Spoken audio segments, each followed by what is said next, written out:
আমন্ত্রণ বিশ্ব বাংলায়, সঙ্গে আছে আমি জাবেদ কারদার। শুরুতেই সংবাদ শিরোনাম। বাংলাদেশকে তেল রফতানির হাব করা হবে বললেন সৌদি রাষ্ট্রদূত। বিনিয়োগের পরিবেশ গড়তে বদ্ধপরিকর সরকার, জানালেন পররাষ্ট্র উপদেষ্টা। বৈদেশিক কর্মসংস্থান খাতে উল্লেখযোগ্য মাইলফলক স্পর্শ করেছে বাংলাদেশ। গত ৩ বছর ৩.৩৪ লাখের বেশি কর্মী গেছে বিদেশে। এবং মালয়েশিয়ায় নারী হত্যার দায়ে এক বাংলাদেশি যুবক গ্রেফতার। নিহত নারী ইন্দোনেশিয়ার নাগরিক। আবাসিক হোটেলে হত্যা করা হয় তাকে।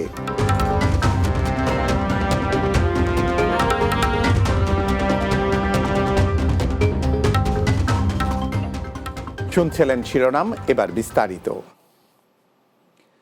বিগত সরকার বিদেশি অনেক ব্যবসায়ীকে বাংলাদেশে বিনিয়োগ করতে বাধা সৃষ্টি করেছিল বলে মন্তব্য করেছেন অর্থ উপদেষ্টা সালেউদ্দিন আহমেদ। তবে অন্তর্বর্তী সরকারে বিদেশি বিনিয়োগকারীদের ব্যবসা বাণিজ্যের সঠিক পরিবেশ দিতে বদ্ধপরিকর বলে জানিয়েছেন পররাষ্ট্র উপদেষ্টা মোহাম্মদ তৌহিদ হোসেন। রোববার সকালে পররাষ্ট্র মন্ত্রণালয়ে আয়োজিত এক সেমিনারে তারা এইসব কথা বলেন। বিস্তারিত বুলবুল আহমেদের প্রতিবেদনে। সকালে পররাষ্ট্র মন্ত্রণালয়ে আয়োজিত সৌদি বাংলাদেশ সম্পর্ক নিয়ে সেমিনারের আয়োজন করা হয়। এতে যোগ দেন পররাষ্ট্র অর্থ উপদেষ্টার পাশাপাশি বাংলাদেশে নিযুক্ত সৌদি রাষ্ট্রদূত ইসা ইউসুফ ইসা আল দোহাইলাম। অনুষ্ঠানে বক্তৃতার শুরুতেই সৌদি রাষ্ট্রদূত বলেন, তাদের বন্ধুত্বের হাত বারবার ফিরিয়ে দিয়েছে হাসিনা সরকার। তবে সুযোগ পেলে কেবল জনশক্তি রপ্তানি নয়, বাংলাদেশে পূর্ব এশীয় বাজারে তেল রফতানির হাব গড়তে চাই Saudi Arab. When we are talking about our relationship, we have a unique relationship. We almost have agree on all the issues between Saudi Arabia and Bangladesh. Saudi Arabia never say no for Bangladesh, and Bangladesh do so. They never say no to Saudi Arabia. একই সুরে কথা বলেন অর্থ উপদেষ্টাও। তিনি জানান, শুধু Saudi আরব নয়, অনেক দেশকেই ফিরিয়ে দিয়েছিল আগের সরকার। বিনিয়োগ না বাড়ার কারণ শুধু দুর্নীতি নয়, অতীতে গাফিলতির নানা ভুল সিদ্ধান্ত রয়েছে। Saudi Arabia, one thing we're grappling with, to be very frank, there are about 3 million labor there. We expect not only Saudi Arabia, in all other countries, our laborers will get a good treatment as we are with the decent work. সেমিনারে পররাষ্ট্র উপদেষ্টা বলেন, অতীতের ভুল থেকে শিক্ষা নিতে চাই অন্তর্বর্তী সরকার। বিদেশি বিনিয়োগকারীদের সঠিক পরিবেশ দিয়ে দেশের অর্থনীতি মজবুত করতে চায় তারা। Claiming for a long time that we have the most investor friendly atmosphere, but then in practical ground that has not been the truth all the time. I can assure the ambassador that the present government is definitely poised towards very positively towards this, and we are trying to make things really easy for the investors to come in. দেশের পরিবেশ ঠিক করার পাশাপাশি সব দেশের জন্যই জনশক্তি প্রশিক্ষণ দেওয়া হবে বলেও জানান পররাষ্ট্র উপদেষ্টা। বুলবুল আহমেদ, বাংলা টিভি, ঢাকা। বাংলাদেশের বৈদেশিক কর্মসংস্থান খাত টানা ৩ বছরে মোট 34,52,000 কর্মী বিদেশে পাঠিয়ে উল্লেখযোগ্য মাইলফলক অর্জন করেছে। 2024 সালে মোট 10,11,856 জন কর্মী বিদেশে গেছেন, যা বার্ষিক হিসেবে ইতিহাসে তৃতীয় সর্বোচ্চ। গত বছরে দেশে আসা রেমিটেন্সের পরিমাণও রেকর্ড $26.88 বিলিয়ন পৌঁছেছে বলে জানিয়েছে জনশক্তি কর্মসংস্থান ও প্রশিক্ষণ ব্যুরো BMET। 2024 সালে বিদেশে কর্মসংস্থান 2023 সালের তুলনায় 22% কমলেও কোভিড পূর্ব সময়ের তুলনায় সংখ্যাটা এখনও অনেক বেশি। 2023 সালে বাংলাদেশের সর্বোচ্চ 13.5 লাখ অভিবাসী কর্মী পাঠিয়েছিল। 2022 সালে সংখ্যাটি ছিল 11.35 লাখ।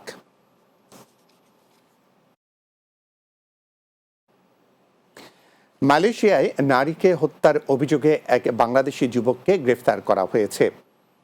সেরেন্ডাং জেলা পুলিশের প্রধান সহকারী কমিশনার এ আনবলাগান এই তথ্য জানান। তিনি জানিয়েছেন, MERS জরুরি নম্বরে একটি ফোন কলের মাধ্যমে রক্তাক্ত অবস্থায় অচেতন এক নারীর মরদেহ উদ্ধার করা হয়।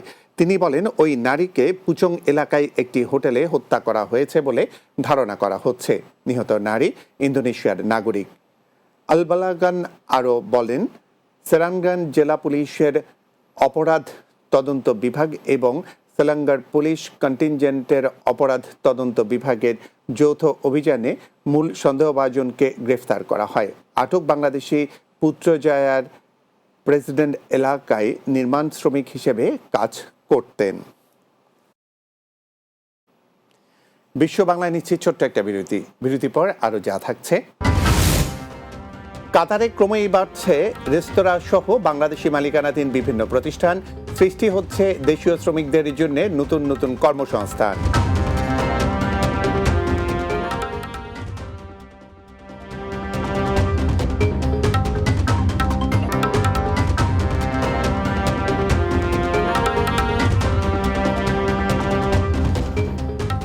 বিরতির পর বিশ্ব বাংলায় স্বাগত আরো একবার। কাতারে ক্রমেই বাড়ছে বাংলাদেশিদের প্রতিষ্ঠান। দেশটির বিভিন্ন শহরে restaurant, garments, electronics, super shop সহ নানা প্রতিষ্ঠান গড়ে তুলছেন প্রবাসী বাংলাদেশিরা। ফলে সৃষ্টি হচ্ছে বাংলাদেশি শ্রমিকের কর্মসংস্থান। সম্প্রতি নতুন বছরের শুরুতে ভিন্ন আঙ্গিকে কাতারের রাজধানী দোহার নাজমা সুক সারাজে চালু হলে বাংলাদেশি মালিকানাধীন প্রতিষ্ঠান মামুর রেস্টুরেন্ট। কাতার প্রতিনিধি আকবর হোসেন বাচ্চু জানান, শুক্রবার মামুর রেস্টুরেন্টের উদ্বোধন করেন প্রতিষ্ঠানটির কাতারি স্পন্সর আবদুল্লাহ ইয়াসির এবং ভারতীয় নাগরিক অজয় কে। এই সময় উপস্থিত ছিলেন মামুর রেস্টুরেন্টের স্বত্বাধিকারী লিটন শেখ, কায়সার আহমেদ, আবদুল্লাহ রফিক, পলাশ রাজু সোহাগ ও আবু বকর সিদ্দিক। উদ্বোধনের প্রথম দিনে কয়েকশো বাংলাদেশির উপস্থিতিতে রেস্তোরাঁটি পরিণত হয় প্রবাসীদের মিলন মেলায়। এই সময় প্রবাসী বাংলাদেশিদের জন্য মানসম্মত স্বদেশি খাবার পরিবেশনের লক্ষ্যের কথাও জানান প্রতিষ্ঠানটির কর্মকর্তারা।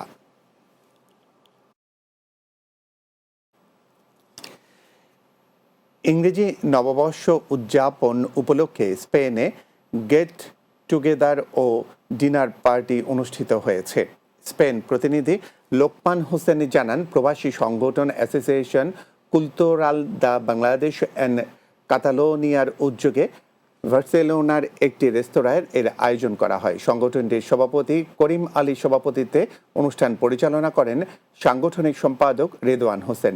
এতে উপস্থিত ছিলেন স্পেন বাংলা প্রেস ক্লাবের সভাপতি আফাজ জনি, সাধারণ সম্পাদক লোকমান হোসেন, প্রতিষ্ঠাতা সভাপতি সাহাদুল সুহেদ, সাংগঠনিক সম্পাদক সালেহ উদ্দিন, আয়োজক সংগঠনের সিনিয়র সহসভাপতি জাকির হোসেন, সাধারণ সম্পাদক সাইফুল ইসলাম, কমিউনিটি ব্যক্তিত্ব আব্দুল বাসিদ কয়সর, আব্দুল হাকিম, মোহাম্মদ সুলতান, তুতিউর রহমান, ইকবাল বক্সি, রফিক উদ্দিন, আব্দুল জব্বার, সেলিম আহমেদ লালন, ওয়াজিউর রহমান মুজিব, এলাইস মিয়া, নিজামুদ্দিন ও মুস্তাক আলী সহ অনেকে।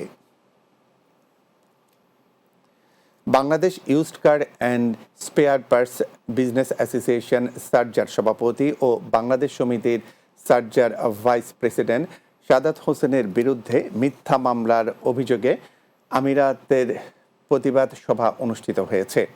দুবাই প্রতিনিধি শেখ ফয়সাল সিদ্দিকী ববি জানান, charger Bangladesh used car and spare parts business অ্যাসোসিয়েশনের উদ্যোগে সার্জাতে এই সভা অনুষ্ঠিত হয়। প্রবাসী বিএনপি নেতা মোহাম্মদ রফিকুল আলমের সভাপতিত্বে অনুষ্ঠান পরিচালনা করেন সার্জা used car spare parts business অ্যাসোসিয়েশনের সাধারণ সম্পাদক মোহাম্মদ আবু বকর। এতে বক্তব্য রাখেন হাটহাজারী সমিতি ইউএইর সভাপতি মোহাম্মদ ইয়াকুব, সাধারণ সম্পাদক মোহাম্মদ জয়নাল সহ সাধারণ সম্পাদক মোহাম্মদ রাশেদ, মোহাম্মদ মোতাহের, আব্দুল মান্নান, ব্যবসায়ী মীর কামাল, মোহাম্মদ এরশাদ, নুরুল ইসলাম বাবলু, মোহাম্মদ পারভেজ, মোহাম্মদ শাহজাহান ও মোহাম্মদ বদিউল আলম সহ অনেকে। এই সময় অবিলম্বে মামলা প্রত্যাহার ও ষড়যন্ত্রের সাথে জড়িতদের দৃষ্টান্তমূলক শাস্তির দাবি জানান বক্তারা।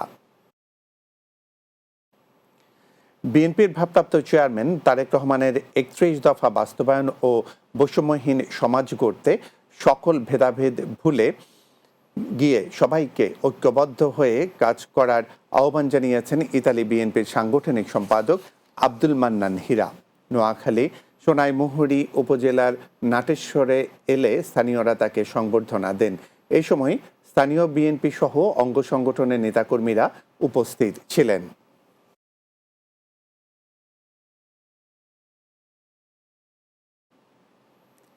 শেষ করব বিশ্ব বাংলা, তার আগে সংবাদ শিরোনামগুলো জানিয়ে দিচ্ছি আরও একবার।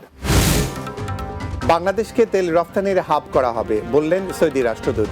বিনিয়োগের পরিবেশ গড়তে বদ্ধপরিকর সরকার, জানালেন পররাষ্ট্র উপদেষ্টা।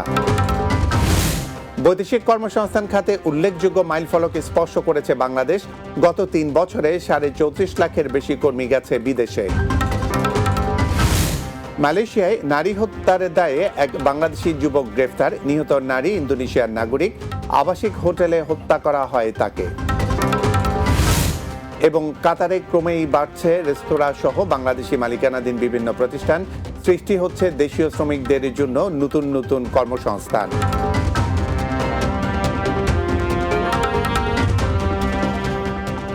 এই ছিল বিশ্ব বাংলা। এতক্ষণ সঙ্গে থাকার জন্য ধন্যবাদ সবাইকে।